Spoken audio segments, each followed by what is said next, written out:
Magandang araw mga kababayan, kamusta po kayo? Buksan na po natin ang bunga ng tanim kong ubas. Wala po tayong idea kung ano nga ba ang kulay at kung matamis ba ito.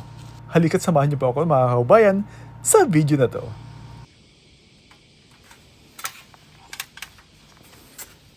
Iyo. Hello mga kababayan, welcome back sa ating munting garden adventure. Sa video natin ngayon, ibabalik natin ang panahon mula nung maliit pa lang ang ating tanim na ubas hanggang sa dumaan ang spring season, nagkaroon ng problema sa mga dahon.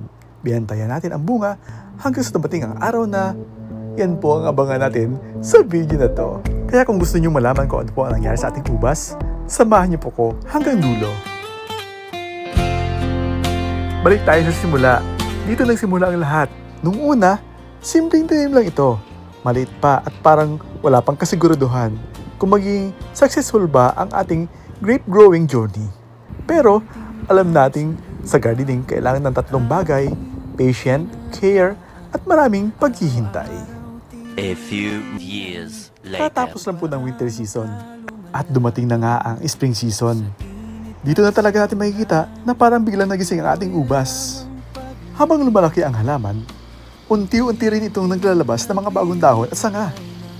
Ang ubas ay isang climbing vine, kaya kailangan ito ng magandang support o trellis para magkaroon ng mapagkakapitan ang mga sanga. Dito magsisimula ang patient mo. Kailangan talaga kasi hindi pwedeng sabihin mo ngayon, ubas, mamunga ka bukas ha. Hindi po ito online shopping na pwedeng i-track ang delivery. Kapag maayos ng pagkakasupport sa halaman, mas madali natin ma-manage ang paglaki nito at mas maayos ding makakuha ng sunlight ang mga dahon. From this to this. Mas dumami ang dahon, humaba ang mga sanga, at syempre, dito na rin tayo nagsimulang umasa. Alam mo yung feeling na kapag may bagong dahon, feeling successful farmer ka na. Isang dahon pa lang pero ang confidence ko pang commercial vineyard. Pero syempre hindi puro saya ang gardening. Habang lumalaki ang halaman, may mga challenge din tayong kailangang harapin. Habang lumalago ang dahon, ay kasabay ding lumabas ang bunga. O aking munting ubas, salamat sa saya. Sa bawat araw na ikaw ay kasama. Hindi man madali ang bawat hakbang, pero sulit ang lahat kapag bunga'y natikman.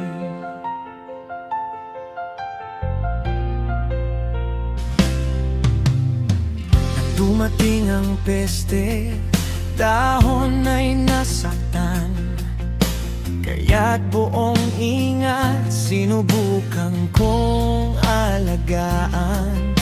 Ang bunga'y binalot para ligtas sa paligid, habang ang mga dahon aking muling sinikap.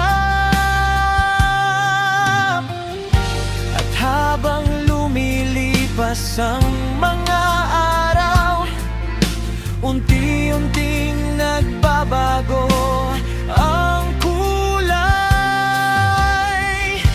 Hindi ko alam kung anong naghihintay, kaya't patience lang hanggang sa tamang araw. O aking munting ubas, lumalaki ka na. Mula sa maliit, ngayon'y may bunga na.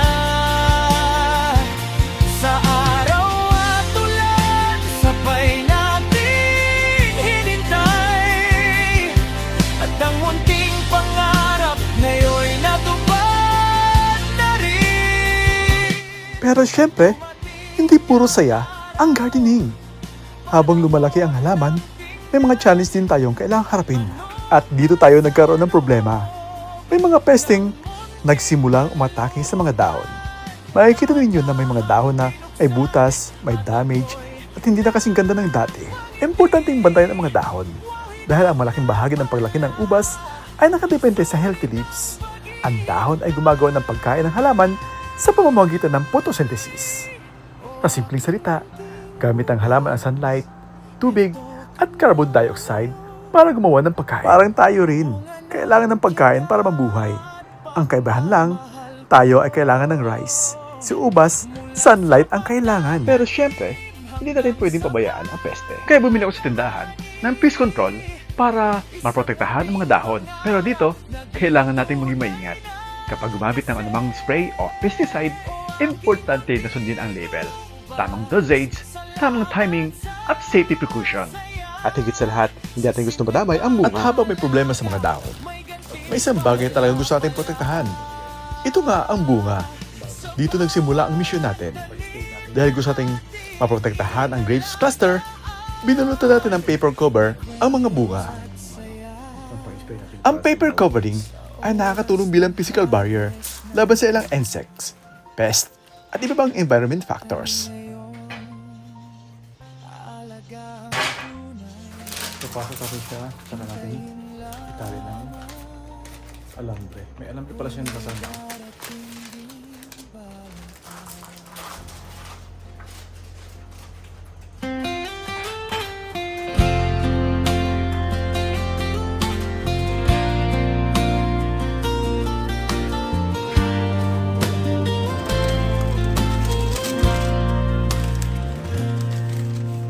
Munting tanim sa lupa, aking inalagaan. Araw-araw tinitingnan kung paano ka lumalaban. Sa init at sa ulan, tuloy lang ang paglaki. Unti-unting nagbibigay ng saya sa aking ngiti. Minsan may problema, may peste sa paligid, pero hindi susuko kahit konting sakit. Dahan-dahan lang. Pero syempre, hindi ibig sabihin na kapag binunutan natin, tapos na ang trabaho. Regular pa rin natin kailangan obserbahan ang halaman. Parang may baby ka lang, no? Hindi porket nangabalot na, sasabihin mo na, okay na siya. Bahala na siya dyan. Hoy, hindi ganun yun. Kailangan pa rin nating tingnan kung okay ang halaman, kung may moisture problem, kung may pest, at kung healthy ang bunga. Dahil nagkaroon tayo ng pest problem sa leaves, kinakailangan nating i-treat ang mga dahon. Pero ang challenge, paano natin poprotektahan ang leaves habang hindi nandadamay ang bunga? Kaya, maingat nating inilagay ang paper cover sa grapes cluster. Ganito ang naging setup natin. Ang dahon ay maaari nating i-manage ayon sa pangangailangan ng halaman, habang ang bunga ay physically protected. Basically, Boss, may problema tayo! huwag mo akong idamay. Naka-VIP cover ako.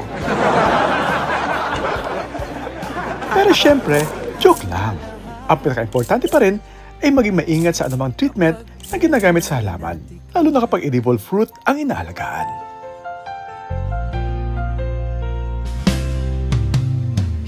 Dumating ang peste, dahon ay nasaktan. Kaya't buong ingat, sinubukan kong alagaan. Ang bunga'y binalot para ligtas sa paligid, habang ang mga dahon aking muling sinikap. Habang lumilipas ang mga araw, unti-unting nagbabago ang kulay. Hindi ko alam kung anong Ayan po, at natapos na po tayong mag-spray ng ating munting ubasan. Para naiwasan pa rin yung pagdami ng uod at yung mga tao na kinakain ng mga uod ay napupunta sa mga sakyan naming pinapakingan. At para hindi pumapesta yung dahon ng aming ubas. Pagkatapos noon, naghintay tayo. At naghintay. At naghintay ulit. Sa gardening talaga, matutunan mong maging patient. Hindi pwedeng bawat umaga, pupunta ka sa ubas at sasabihin, hinog ka na ba? Hindi naman siya sasagot. Pero habang lumilipas ang mga araw at linggo, unti-unti nating napansin ang pagbabago sa bunga.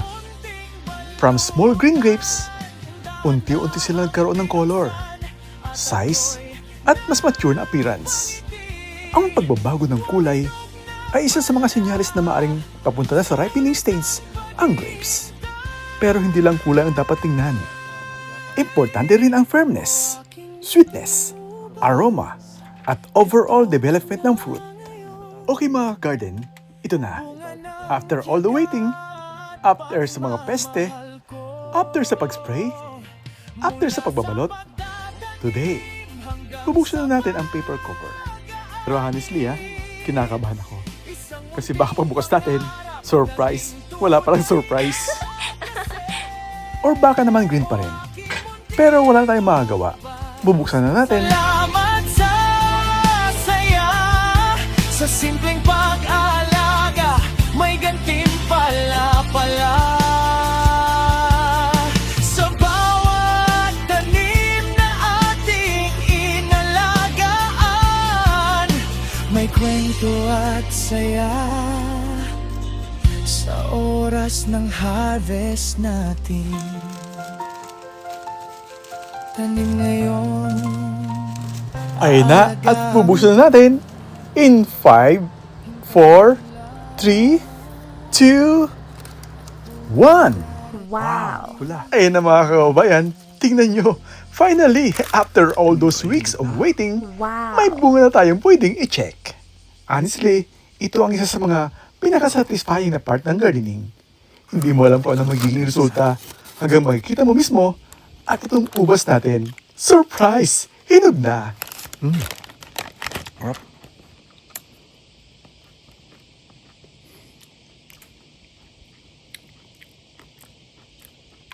Sarap siya. Matamis. Matamis siya mga kababayan. Makikita ninyo ang kulay, yung size, at yung overall condition ng grapes. At dahil protected ang bunga, habang minimanage natin ang leaves, hindi ito direktang nadamay sa treatment na ginawa natin sa mga dahon. Pero, reminder lang, hindi sapat ang kulay para masabing fully ripe na ang grapes. Pinakamaganda pa rin na tingnan ang overall appearance at kung ang variety ay familiar sa inyo. Gumamit ng tasty test para malaman kung sapat na ang sweetness. O siya, hindi kompleto ang harvest kung walang tasty test. Pero, bago natin ipatikim, inspection muna. Looks good? Okay? Let's try!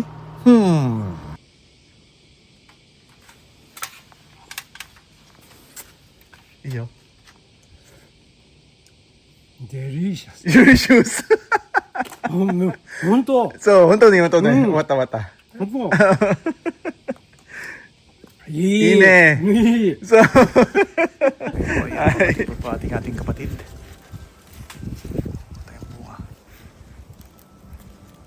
Ayan siya. Pre-taste.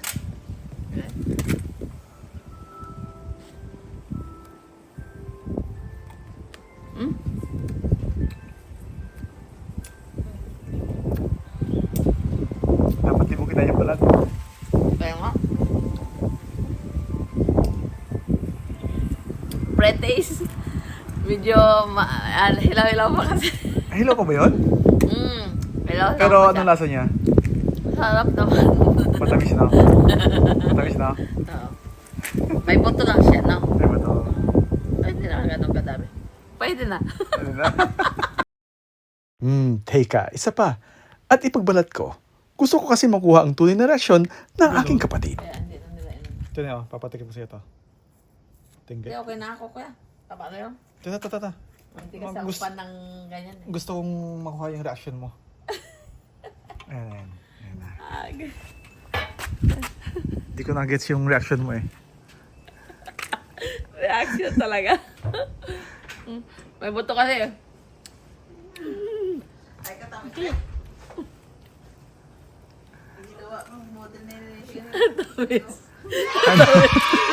katamis. Matamis. Ah, sabi ko sa'yo eh. Okay. Not bad. Worth it ang paghihintay. Sa dami ng pinagdaan itong ubas, parang may sariling character development. From baby grape to survivor, to protected grape, at ngayon, edible. At ayan ang journey ng ating ubas. Mula sa maliit na tanim, dumaan sa spring season, lumaki, nagkaroon ng problema sa pest, inalagaan ang mga dahon, naprotektahan ang bunga gamit ang paper cover, at pagkatapos ng mahabang paghihintay, nagkaroon tayo ng surprise harvest. Ang gardening talaga, hindi instant. Kailangan ng patient, observation, at consistent sa pag-aalaga. At kahit may mga challenge, ibang klase ang satisfaction kapag nakita mong nagbunga ang pinaghirapan mo. Ay siya! Hanggang dito na po muna. Maraming salamat po sa inyong panonood. Hanggang sa susunod na gardening adventure ha. Happy gardening mga kababayan. Ingat po tayo lagi. God bless everyone. Bye! Thanks for watching. Please like and share. And don't forget to subscribe our YouTube channel and follow our Facebook. Oops! Thank you. God bless everyone.